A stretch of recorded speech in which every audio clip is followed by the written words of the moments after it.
మీ పిల్లల భవిష్యత్తును దిశానిర్దేశం చేసే విద్యా మహోత్సవ్ Dream9 మీడియా ఆధ్వర్యంలో ఈ ఫిబ్రవరి 1న మన ఖమ్మంలో జరగనుంది. సో ఇప్పుడు మీరు ఒక మాట ఈ మధ్య కాలంలో అన్నారు, ఘర్ వాపసి, బీజేపీని వదిలి కాంగ్రెస్ లోకి వెళ్ళిన వాళ్ళు మళ్ళీ తిరిగి వస్తున్నారు, వచ్చే ఆలోచనలో ఉన్నారు రావాలని త్వరలో. కోరుకుంటున్నాను నేను.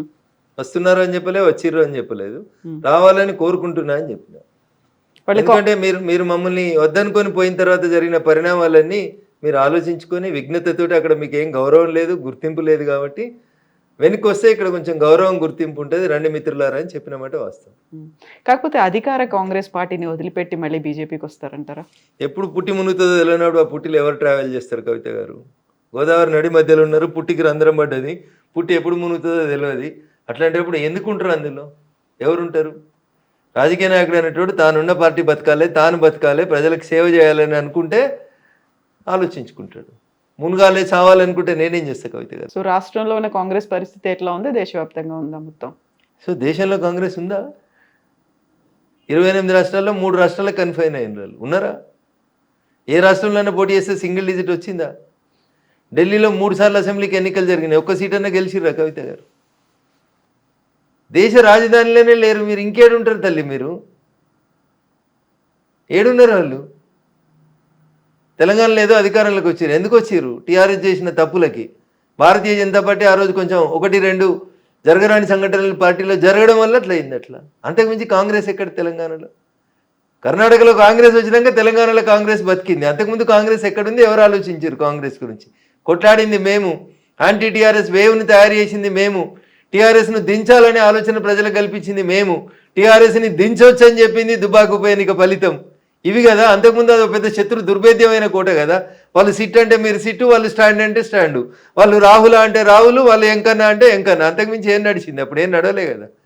మేం కదా మొదలుపెట్టింది, బీజేపీ వాళ్ళం కదా. దుబ్బాకలు కొట్టినా, హుజరాబాద్లో కొట్టినా, ఇంకేం చేసినా మేం కదా టీఆర్ఎస్ని ఢీ కొట్టగలుగుతాం, టీఆర్ఎస్ని దించగలుగుతాం అనే ఒక వాతావరణాన్ని క్రియేట్ చేసింది మేం కదా. మేము 3 రాళ్ళు పెట్టినాం, అండ పెట్టినాం, నీళ్లు పోసినాం, ఎసరేసినాం, బియ్యం పెట్టినాం, అన్నం వండుకొని కాంగ్రెస్ వాడు తినిపోయింది అంతే. అండ దించడంలో మేము 1 నిమిషం ఆలస్యం చేసినాం అంతే, వాళ్ళు ఎత్తుకుపోయారు గద్దల్లాగా. సో ఆలస్యాన్ని సెటరేట్ చేసుకున్నారా మీరు అనే అనుకుంటున్నాం. మొత్తం అంతా అప్పుడు గతంలో వచ్చినటువంటి 1-2 ప్రాబ్లమ్స్, సమస్యలు అన్నారు, అవన్నీ కూడా సరిదిద్దుకొనే ముందుకు పోతున్నాం. జరిగిన పొరపాట్లను సరిదిద్దుకొని ముందుకు పోతుంటేనే పార్టీలైనా మనుషులైనా ముందుకు పోతూ ఉంటారు. మా వల్ల జరిగిన ఏంది అనేది మాకు అర్థమైన తర్వాత అవి మళ్ళీ జరగకుండా వాటిని సరిదిద్దుకునే ముందుకు పోతారు. దానికి సంబంధించి మొత్తం గ్రౌండ్లో ఆ ప్రాపర్గా ప్రిపరేషన్స్ అనేవైతే ఉన్నాయో, ఒక్కొక్క అడుగు పేర్చుకుంటూ వెళ్ళేట్టుగా సమన్వయం. ఎలక్షన్స్ అంటే ఏంది తల్లి చెప్పు? ప్రజలు తీసుకునే నిర్ణయం, ప్రజల్ని ప్రభావితం చేయాల్సినటువంటి అంశాలు ఏంది, చేస్తున్న అంశాలు ఏంది, ప్రజలకు మనం ఎట్లా దగ్గర కావాలి, ప్రజలకు మనం ఎట్లా మేలు చేయాలి, ప్రజల్ని ఎట్లా సేవ చేయాలి, ప్రజల మన్ననలు ఎట్లా పొందాలి. ఇంతకు మించి మీరు అనుకున్నట్టు మేము మందు వంచలేము, మేము పైసలు వంచలేము. కాబట్టి we have our own limitations. మేము ప్రజల్ని ఎడ్యుకేట్ చేసి ప్రజలకు ఏది మంచి ఏది చెడు అనేది చెప్పి ఎందుకు భాగ్యనగరంలో కాషాయం జెండా ఎగరాలనేటువంటి విషయంలో ప్రజల్లో చైతన్యవంతం తెస్తూ ఉన్నాం. పోయినసారి 2nd లార్జెస్ట్కి వచ్చినాము, ఈసారి 1st లార్జెస్ట్కి వస్తాం, మేమే గెలుస్తామని చెప్తున్నాం. సో వెస్ట్ బెంగాల్ మాదే. బీహార్ కంటే ముందు మీరు మాదే అనుకుర్రా? అనుకోలేదు కదా. బీహారు మాదే, వెస్ట్ బెంగాల్ కూడా మాదే. బీహార్కి వెళ్ళి నదులన్నీ వెస్ట్ బెంగాల్ వైపు పోతుంటాయి. సో బీహార్లో మొదలైంది, వెస్ట్ బెంగాల్లో ముగుస్తుంది. Okay. So special intensive revision మీద విపరీతమైనటువంటి కామెంట్లు వస్తున్నాయి, వ్యతిరేకత వస్తుంది, భిన్నమైనటువంటి అభిప్రాయాలు, విమర్శలు ఇవన్నీ కూడా ఉన్నాయి కదా. 3rd ఫేజ్ తెలంగాణలోనే ఉండబోతోంది అనేది ఎలక్షన్ కమిషన్ అనౌన్స్ చేసింది. ఇక్కడ ఎన్ని బోగస్ ఓట్లు ఉన్నాయని మీరు అనుకుంటున్నారు? ఇప్పుడు నేను ఉదాహరణకి నా మెదక్ పార్లమెంట్ పరిధిలో పటాన్చెరు అసెంబ్లీ నియోజకవర్గ పరిధిలో ఐలాపూర్ అనే ఒక విలేజ్ ఉంది. This is an open challenge to the media. నిజంగా మీలో సిన్సియారిటీ ఉండి మీరు అనుకున్నట్టు మిమ్మల్ని మీరు 4th ఎస్టేట్ అయితే, మీరు రాసే వార్తలలో, మీరు చేసే పనిలో మీకు నిజాయితీ ఉంటే, ఐలాపూర్ అనేటువంటి ఒక తాండాలో, ఐలాపూర్ అనే ఒక గ్రామ పంచాయతీలో ఒరిజినల్ ఓటర్లు 1250 ఓటర్లు. ఎన్నికల సందర్భంగా ఆ ఓటర్ల సంఖ్యను 2700 పైచిలకు పెంచారు. సో డబుల్ కంటే ఎక్కువ ఉన్నారు. శ్మశానంకు నెంబర్ వేసి, వాటర్ ట్యాంక్ నెంబర్ వేసి, గ్రామ పంచాయతీకి నెంబర్ వేసి, నేను రాహుల్ గాంధీ గారిలాగా వేగ ఆరోపణ చేస్తలేను. రాహుల్ గాంధీ ఒక ఇంట్లో 290 ఓట్లు ఎట్లుంటాయంటే అమిత్ షా గారు పార్లమెంట్లో సమాధానం చెప్పారు. అట్లా రఘునందన్ సమాధానం చెప్పించుకోవడానికి అబద్ధం కోసం చెప్తలేడు. ఐలాపూర్లో పటాన్చెరు అసెంబ్లీ నియోజకవర్గం పరిధిలోని అమీన్పూర్ మున్సిపాలిటీ కిందికి వచ్చే ఐలాపూర్ అనే గ్రామ పంచాయతీ గతంలో ఉన్నటువంటి దాంట్లో ఒరిజినల్గా 1250 ఓట్లు ఉంటే వాటిని 2750 ఓట్ల దాకా పెంచారు.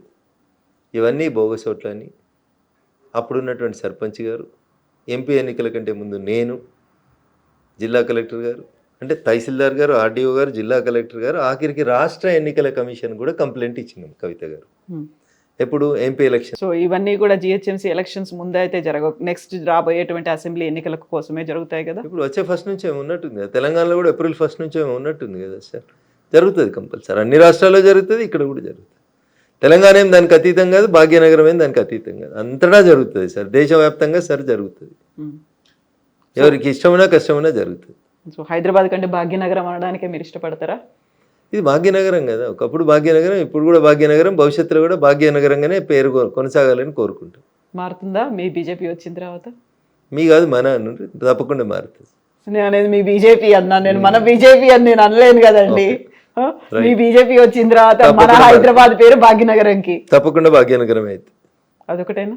తినబోతు రుచులు ఎందుకు, అధికారంలోకి వచ్చేదాకా సపోర్ట్ చేయండి, అధికారంలోకి వచ్చిన తర్వాత మేము ప్రజల కోసం నిలబడతాం, నెక్స్ట్ సీఎం ప్రజల ఆకాంక్షల కోసం పనిచేస్తాం. నెక్స్ట్ సీఎం ఎవరు? ప్రజలు కోరుకున్న వాళ్ళు అవుతారు, పార్టీ ఆదేశించిన వాళ్ళు అవుతారు.